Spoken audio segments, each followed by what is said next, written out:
Good evening and welcome to Tucker Carlson Tonight. There are a lot of faraway places in this world, Namibia, for example, but Europe is not one of them. Europe is where your kids spent junior year abroad. Europe is an easy flight from the East Coast of the United States to pretty much anywhere on the continent. And you know this if you've been on vacation in Europe, as millions of Americans have. For the most part, they speak English in Europe. They've got Starbucks and Taco Bell and air conditioning and modern hospitals. It is not another world. So given how closely related the United States is to Europe and has always been, you would imagine our leaders would notice when Europe began to fall apart, especially when the signs were not subtle at all, and they weren't. This summer, Germans began clear-cutting ancient forests to heat their homes. In Poland, families queued up for hours to buy coal, just like they did 150 years ago. In the UK, the government projected that more than 10,000 Britons will freeze to death, will die this winter for lack of heating fuel. Freeze to death. In England. That is not supposed to happen in a first world country. So Europe is moving backward at high speed, and it's not clear where it'll end. So the question is, why is this happening? And the answer, for once, is a very simple one. The war in Ukraine. That's why it's happening. A huge percentage of Europe's energy came from Russia. Those imports have now been banned, supposedly to punish Vladimir Putin. What's the result of this punishment? Well, the Russian ruble is now far stronger than it was a year ago. The European economy, meanwhile, is collapsing. Europeans are much poorer than they were when the war in Ukraine started. So how is that a victory for Europe and the West and democracy?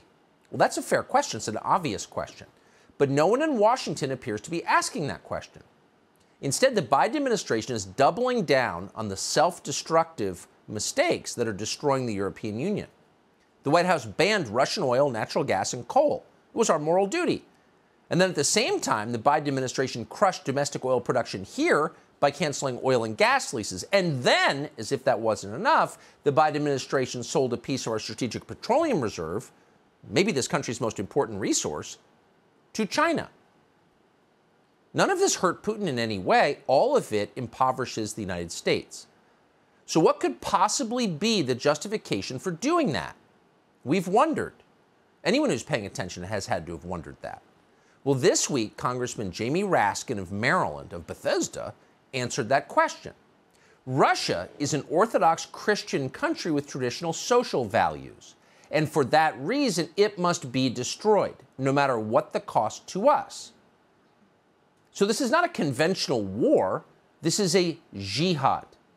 Jamie Raskin said that out loud, but many in Washington agree with him, in both parties. They would like to see World War trans immediately. So what is a jihad going to mean for you? Well, the details are stunning. Thanks to the Biden administration's religious war in Ukraine, this country is about to run out of diesel fuel. According to data from the Energy Information Administration, by the Monday of Thanksgiving week, that's 25 days from now, there will be no more diesel. So what's going to happen then? Well, everything will stop. That means trucks and trains and barges all unable to move. Farm equipment will shut down. There will be no deliveries because there will be no trucks. There will be no diesel generators. And then, inevitably, our economy will crash because everything runs on diesel fuel. Not on solar panels, not on wind farms, on diesel fuel. Diesel is not a negotiable commodity. You have to have diesel. So what happens when we don't have it? Well, yesterday, Fox's Jackie Heinrich, apparently alone in the White House press corps, asked the White House spokesman, John Kirby, that very question. What's the plan here? We're running out of diesel. John Kirby, standing at the podium, representing the White House, the President of the United States, the administration, the largest organization in human history, the executive branch of government, had no answer. But don't worry, he said. We will be exporting plenty of energy to Europe to help fight that progressive crusade in Ukraine. Watch. What are we doing to increase the supply of diesel, given that the Energy Information Administration said as of October 14th, the U.S. only had about a 25-day supply? You have the Northeast and New York already rationing home heating oil. What are we doing to prepare for the winter and to ramp up supply of diesel?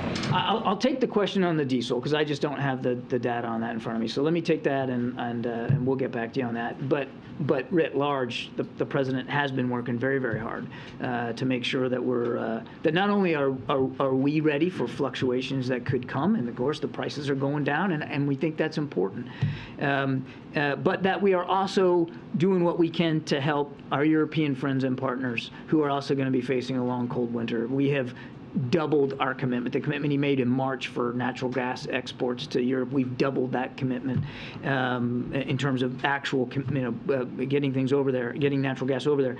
And we are working with foreign suppliers of natural gas and oil to see if we can't help our European partners diversify their own storage and supplies.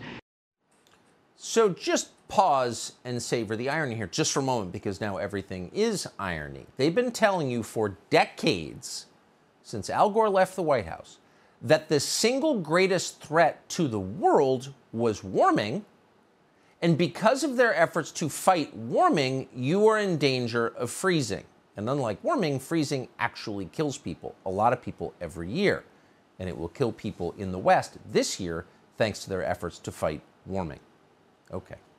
The second thing to notice is the White House spokesman's totally uninterested, blasé response to the most basic question anyone could ask, which is, what are we doing about the fact we're running out of diesel fuel? And he has no idea, and he's not embarrassed that he has no idea. The problem is, at this point, there may not be an answer, because there may not be a way to avoid a disaster. Diesel fuel is not just low in this country, it's low in every Western nation that has aligned itself with Ukraine. All these nations preparing for World War Trans are running out of diesel fuel. As New York Magazine has reported, the last time there was this little supply of diesel, there were about 3.5 billion fewer people on the planet. Well, that puts it in perspective.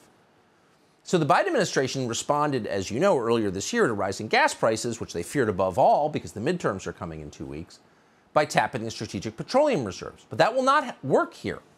The Northeast Home Heating Oil Reserve contains 1 million barrels of diesel in case of emergencies.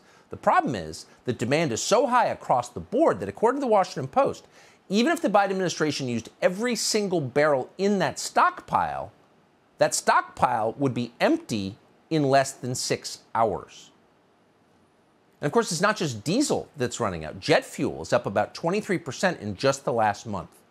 Kerosene, which if you don't live in New York City, you know perfectly well is used to heat people's homes and keep them from dying, is now close to $7 a gallon. Who heats with kerosene, by the way? Poor people heat with kerosene. And they're the ones who can't get it. $7 a gallon. In New England, people are worried about freezing to death this winter. Here's a local Fox report. West Hartford homeowner Sharona Resnick-Kravitz has been paying for oil to heat her home for more than 35 years. I mean, this is New England. It gets cold here. We're cold. Sharona is a widow living on a fixed income. She says before her husband passed away, they shared the bills. Now she is having to make sacrifices. How are you preparing and trying to figure out what can you sacrifice at this point? Food. I go to the grocery store and I'm very frugal about what I buy. She tells me at $6 a gallon, buying oil has become a huge burden. The average home uses 800 gallons of oil per year. That's almost $5,000 at the current rate. This shouldn't be happening in this of all countries. The United States has some of the deepest, by some measures, the deepest energy reserves on the planet. It's our main strength. Cheap energy is the reason this is a rich country. That's the reason. That's why we're exceptional, because we have cheap energy. And this country was energy independent just a few years ago. Now, if you want to fix the economy, you would make this country energy independent once again. You would bring back cheap energy. That will fix the economy quicker than anything else. In fact, it's the only thing that'll fix the economy. But the Biden administration, for whatever reason, has done the opposite, depleting our strategic petroleum reserve, for example. They just released another 15 million barrels the other day.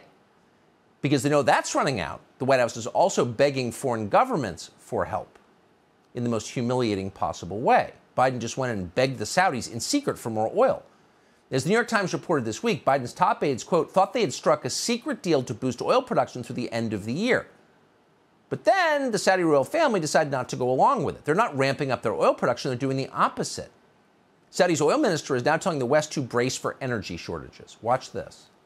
It is my profound duty to make it clear to the world that losing emergency stock may become painful in the months to come. So an energy shortage is not really a debate over whether some dude should be on the girls' swim team. This is adult stuff. Countries rise and fall on the basis of what energy costs. And when there's a real energy shortage, things fall apart. People die, economies collapse, poverty sets in, systemic poverty, not just in the bad part of town, but in your part of town. So this is a real thing. The problem is the people running the government are children. They not only can't admit what they've done wrong, they don't even understand it.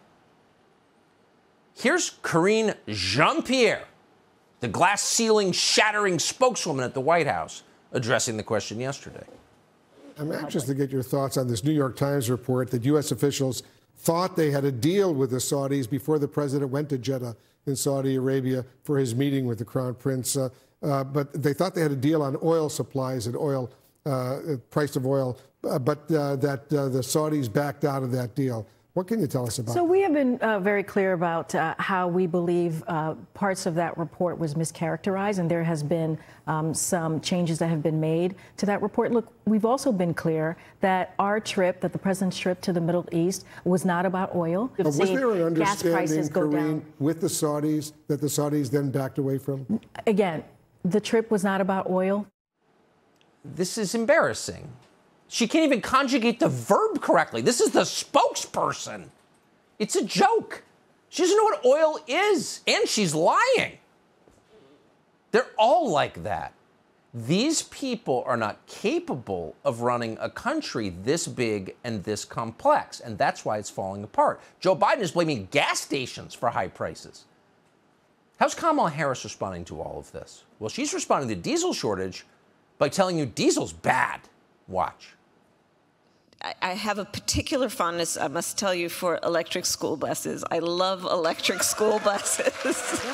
On a daily basis, 25 million children in our country every day go to school on those diesel-fueled school buses. And hundreds, thousands of school bus drivers are driving those buses, which are then these people, these children, these adults, are inhaling what is toxic air. So the lady who never had children is lecturing you about children. The person who's never had a real job is lecturing you about energy policy. The woman who told you masks would stop COVID is telling you about diesel fumes and their effect on your body. This is a joke. The truth is these people are bumping right smack up against reality. And here's the reality. We have 25 days to avert economic catastrophe. Catastrophe is what will happen if we run out of diesel fuel. That's more important than prosecuting a jihad in Ukraine. It's more important than World War trans. Everything depends on this. And we've got 25 days to fix it. Subscribe to the Fox News YouTube channel to catch our nightly opens, stories that are changing the world and changing your life. From Tucker Carlson Tonight.